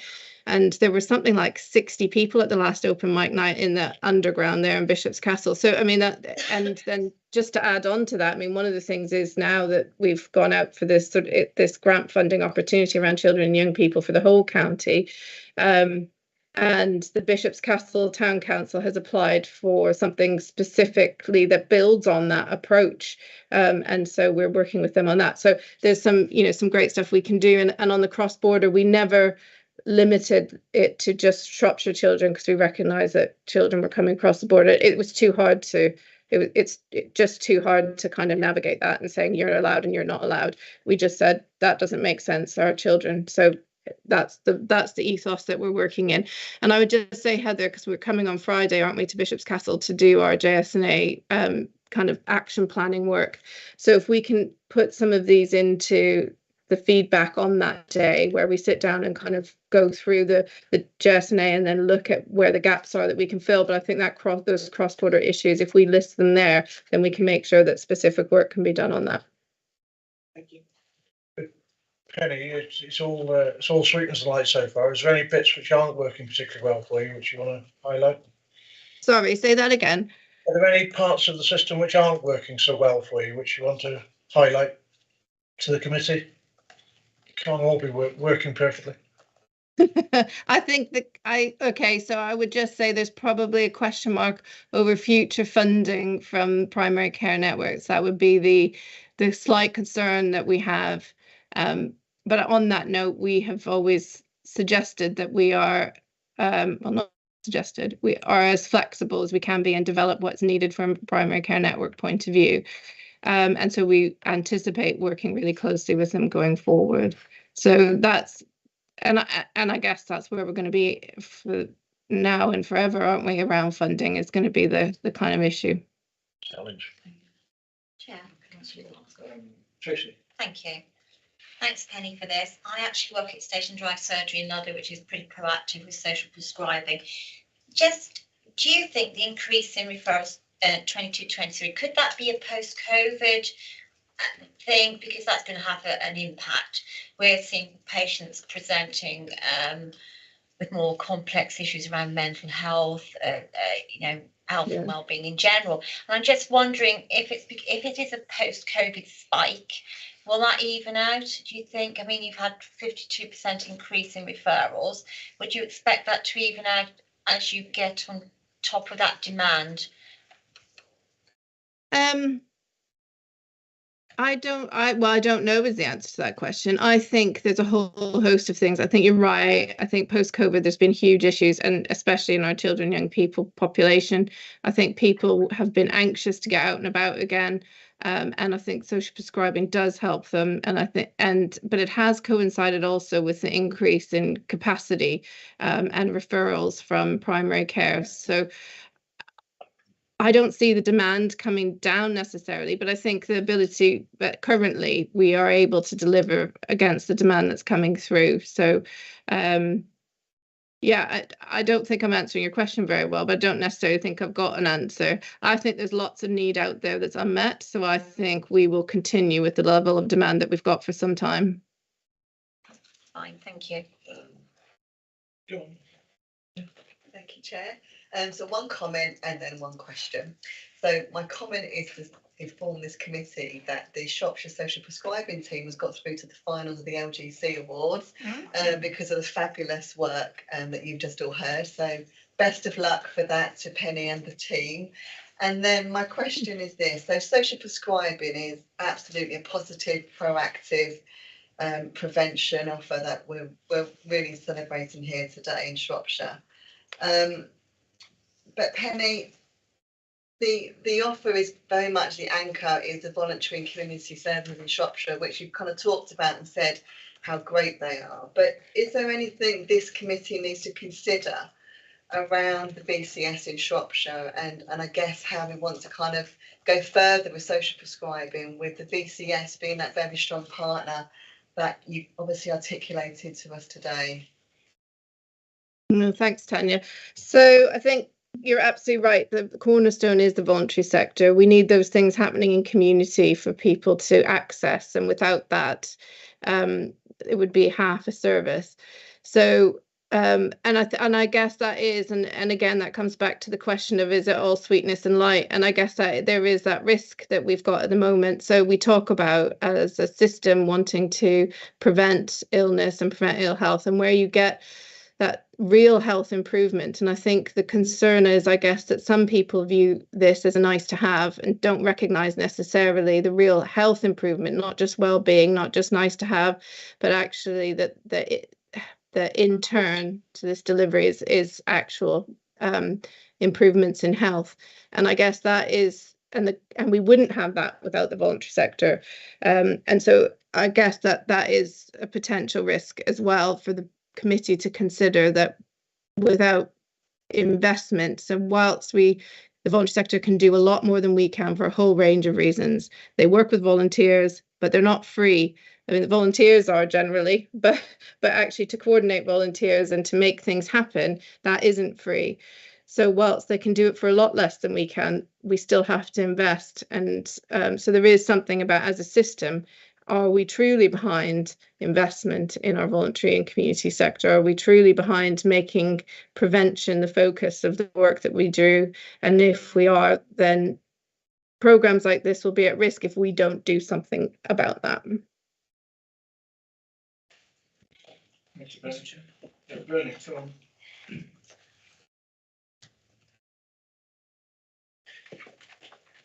you very much, Penny. I'd like to add my endorsement of this fantastic initiative.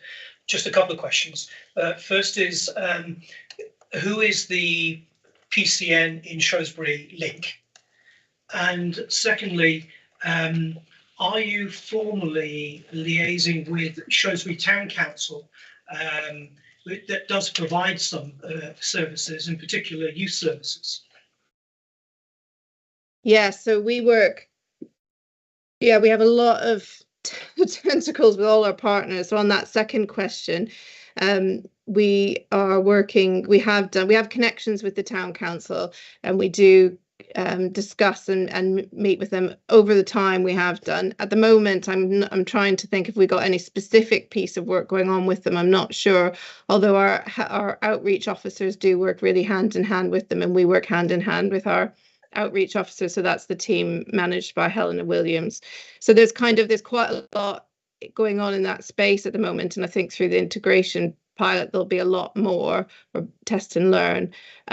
With regard to the primary care network, Charlotte Hart is the primary care network director. She works with her colleagues to direct what the Shrewsbury PCM would like for the Shrewsbury area, and we work closely with Charlotte and a couple of practice managers as well. I was just wondering, with the Shrewsbury Town Council, is there something specific that's going on that you think we should link to? Yes, that was behind my question. There is a specific youth working group, and there is an offer for young people. It's mostly during holidays, but I think it would make sense to coordinate. Yeah, brilliant. Yeah, well, I'll take that away and make sure if it's not happening that it does happen. Thank you. Thank you. It was really just to make a final comment. I mean, firstly, to thank Penny and all of the team. As Tanya said, national recognition for the team, regional recognition, particularly around some of the children and young people's work that's been recognised across the whole of the Midlands in terms of leading the way around some of this. And we don't shout about it enough, so I think we need to shout about it. And thanks to the team who've pursued this and continue to grow the model over the last 6 years. I think just wanted to build on the final point really around the VCSA and also the system work that you flagged, Penny. There's obviously lots of development work that is going on, and we've talked about the work around A&E. We've talked about primary care an awful lot this morning, and this is one of those programmes that absolutely helps reduce some of that demand and that impact. But it's not just A&E. We've had a conversation at chief execs previously across the ICS to showcase some of this work that Shropshire is leading on, and there's a real opportunity. And with Gareth in the room, I'm kind of looking at Gareth around how we use this model, how we're linking it to, it's obviously part of the local care programme and the integration work we're looking at. It's very much part of our SHIP and Health and Wellbeing Board. So I just think there's an opportunity there without pushing the service over, but to really make sure this is embedded not just in primary care but across health and care. And it's actually a significant part of our ICS strategy, you know, that bit about getting upstream. So we've got a real opportunity, building on Penny's point, not to lose that, but also to build the capacity in the VCS who are critical to this. So just wanted to draw those together and recognise the opportunity we have here in Shropshire around that. Well, Can I just add something to that? I think that not even the public understand what it is. And there's a whole bit of communication work around it that needs to be done, and with elected members. so on that point, the 3 recommendations in the report, just to note and endorse progress, the improved outcomes for Shropshire people, note the development areas, particularly working with adult social care, A&E, children and young people, and discuss how system partners can support this, and then discuss any areas we want to know more about. So I think we've ticked all the boxes, so thank you very much. Can I just say one thing? Go on, Joel. The information bus that goes down to certain market towns every week, can they have knowledge of this so that they can pass it on? We do in the youth. I think they should already be aware, so we can make sure that that information's there. Thank you. Okay. So thank you, Penny. Thank you, Penny and your team. Much appreciated. Thank you very much. Thanks for your time. Item 11, raw proofing in health and care services. So last meeting we suggested that a task force was set up to look at this. So Tom, set the scene. Thank you. So when we did your work programming workshops or sessions last summer, one of the topic areas that you identified was to understand rural proofing across health and care services in Shropshire. So both in terms of how that was being taken into account in the planning and decision making, but also I think more widely and strategically in terms of probably how you as a committee build that into how you're looking at some of those points. So we've, based on some of the feedback and the observations over the past 9 months, we've drafted the terms of reference for the Task and Finish group, which are here before you for, I guess, your broad agreement. What I would say is the Task and Finish group, when it comes together, we'll write out for volunteers, we'll ask for those volunteers to share sort of a bit more about themselves, about why they want to be part of it. But that Task and Finish group will then be in a position to elect its own chair, but also might revisit the terms of reference and maybe be sharpened them. But when they complete their work, it comes back to this committee. So you'll see that return back into here. So I guess the other bit I should say is some of you will not have met Sophie Foster. Sophie is the new overview scrutiny officer. She's going to be working certainly with Health and Adult Social Care Committee and the Joint Health Scrutiny going forward, but potentially also bridging into People Committee as well, because of the strong links between both those committees as well. So Sophie's first flight, solo flight as a scrutiny officer, is going to be working with this Task and Finish group to bring this forward. So it feels like a really good topic for Sophie to sort of work with some of you and maybe some other members as well. But happy for any feedback and thoughts, and when you're happy with this, we'll move forward and go out for volunteers. Okay, good stuff. Moving on. Do we need to adopt it anyway? But can I ask a question? When it says to use the evidence collected to propose a consistent set of criteria, is awfully good council speak that. Isn't it just a set of tests that we need to apply to most things? So, yeah, sorry. Yeah, basically the idea part of this is back to that last point I was making in terms of as a committee. When you're looking at this, some of these might be tests, prompts, things that you'll be considering and looking at when they're there. I know that there's a lot of work happening across the ICS as a system, looking at the integrated impact assessments, and part of that is where does rurality fit into those integrated impact assessments against things like the challenge characteristics, the equality sort of side of things. As a council, you are very clear as members, or have been very clear about rurality being a key feature of that. It might not necessarily be the same in all places. So it's about making sure that we've got those in the right places and that they're part of this. And then, if needs be, they can be fed back into the IC3, ICS for consideration in terms of that wider integrated piece as well. So as I say, it's got more than one potential outcome as a piece of work, but very much based on your experiences as a committee so far. Okay, so can we have a volunteer to endorse this approach? 2, 3. I'll take that as read then. So we'll move forward with that and hit send on the email. Item 12, I think that's right. So, work programme. The work programme. So some of you may have heard this already because I've been to a number of other committees and said the same thing. As we're coming towards the end of this year, we're potential. Thursday at council, you'll be looking at a paper which will talk about the Scrutiny Improvement Review report, proposals around the different committees, potentially in the future. What I haven't been doing is going through each committee now and coming up with a new work programme and keeping it going. It feels like a really good opportunity for us to look at overview and scrutiny in the round. As we come out to the other side of the Scrutiny Improvement Review, if there's an agreement at council, we might have a slightly different committee structure as a result. So I think if we get to the new committees after annual council in May, where the committee membership will be agreed, we'll be looking to replicate what we did for this committee last summer, which is doing 2 workshop sessions per committee, which is very much about what are the topics which are really important, which we know are coming up.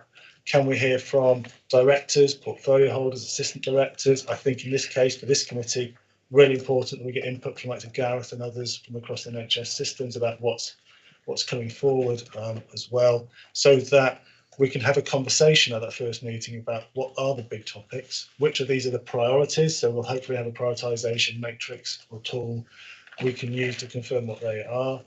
Anything which is more what I would describe as informational briefing items, we can pick up through routes like the member development, member training briefing sessions, which are already being used by the council.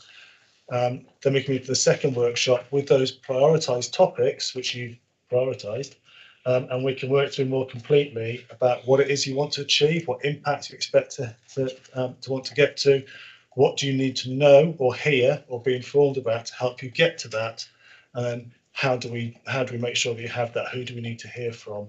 And certainly from the council's perspective, and I think probably from the NHS's perspective as well, if there's a planned programme of work which is taking place, rather than it becoming an additional piece of work that the committee asks of officers or partners or others, it fits much more into that programme. So a bit like the conversation around the Health and Wellbeing Hub now is much more about how that conversation takes place as part of the process, not at the end of it or on top of, and creates that work. So we have an opportunity to do that as well through the work programming. So nothing really in terms of the work programme now. We'll keep the task and finish group on rural proofing in flight. I don't think the Health and Wellbeing Hub is going to be going anywhere in terms of dropping off the radar. It's just making sure it comes back at the right time in the right way. But it's just to say, please expect that work programming session to take place, and we will be using the learning from last year's session we did for this committee to inform that. Good, thank you. Date of next meeting is the 15th of May, 10 o'clock. Thank you very much, everyone. Thank you, Chairman. Yes. I think you were 30 seconds too soon.